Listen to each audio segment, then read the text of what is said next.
Hi, Paulette here, and we're going to get started with an interview to celebrate Camera Day. So for this interview, we decided to go with CCC photography professor and one of my favorite professors ever, Kirtley King. We know it's not photography day, it's camera day, but I know our interviewee has a great love for photography and cameras. So without further ado, let's get into the interview. Hi, my name's Kurt King. I'm a photo instructor at Clovis Community College. And I've taught there for this fall will start my 22nd year, actually, way before we were actually a college. And so I've got to see the institution grow from 12 of us full-time teachers to I think over 100 now.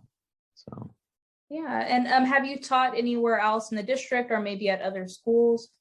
I've taught at Madera significantly in the beginning of my career, and I adjunct before that in Taft, California at Taft College. Okay, cool. So next thing, what do you love about photography? Ooh, that's a tough question because there's a lot of things. I think you've heard me in class before go off on the things I love about photography. I really fell in love with it when I was a child, and it was magical to me. It still is pretty magical to me. I understand how it works, but the effects it has on people still is magical to me. The way that it can even alter history that we think exists and then be artifacts of the real history that often occurred. That's something pretty amazing to me. And then it's been one of the more democratic art forms to ever become popular in culture.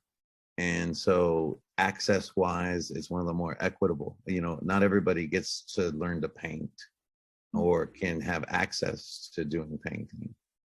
We can all grab things and make stuff, but photography has been the one that's been the voice, not always well representative of people, but a voice that had more access than a lot of art forms. Mm-hmm. And the next thing is, what inspired you to teach photography? My personal journey as a human and understanding not just myself, but also the world around me has been very much a journey of photography, because I did start doing it at such a young age, and it grabbed a hold of me strong. So I kept doing it, and I used it as a way of examining the world, kind of with some license maybe I didn't always have actually, but thought I had, but then also with an eye that was looking to find often beauty in a world around me that I didn't often see. A lot of the ways that I dealt with circumstances through my personal journey as a human has been to be able to use photography to still see a beautiful world, no matter what circumstances I'm in or what socioeconomic place I'm in or whatever's happening in my life. Mm-hmm. So the next thing, a little bit more academic focused, is where did you attend college, and what was the most challenging thing that you encountered?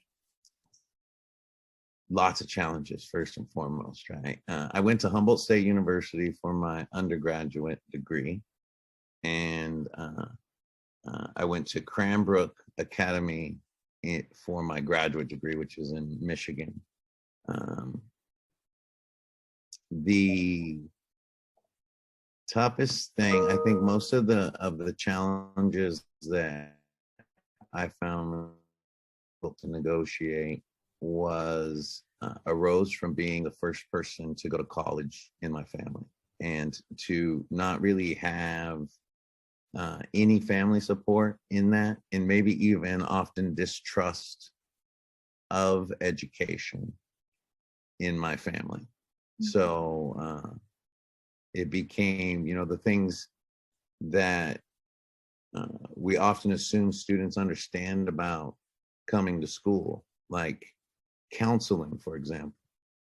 like I didn't see a counselor at college until my third year in, after I had already spun. I got notices too, even, right? But I worked 40 hours a week to also go. And those notices kind of just went by. They weren't present enough for me to go, oh, I probably should go seek counseling, because that would have actually helped me not just save time and money, but a lot of frustration, a lot of like those moments where I wanted to say, hey, maybe I'm not cut out for this. Maybe this is too difficult. Maybe my dreams of art, because art, ooh boy, you get a lot of support often with art. Maybe my dreams of being in art are ill-founded, right? I should stop, do something different. And luckily I didn't, because I really love the education I've received. I've loved my ability to reach other students because I persevered through an education. But that's, I have children now that are going to college. And I see the world that they're looking at as they try to navigate these ideas and move away to go to school or chart their destinies. And they're not first-time college goers now. And they have different privileges that wasn't afforded to me. And still it looks arduous when I look at it. I just go, whoa, that looks harder than what I looked at. The world's a lot different. That looks more difficult than what I was looking at. So, I think that there's so many challenges that I would urge students to always know there's resources, and to look for those resources and be advocates for themselves. Yeah. Because they will be the strongest voice in what they need, if they'll be brave, and it's not easy, but be brave enough to speak up. And that kind of goes into the next one.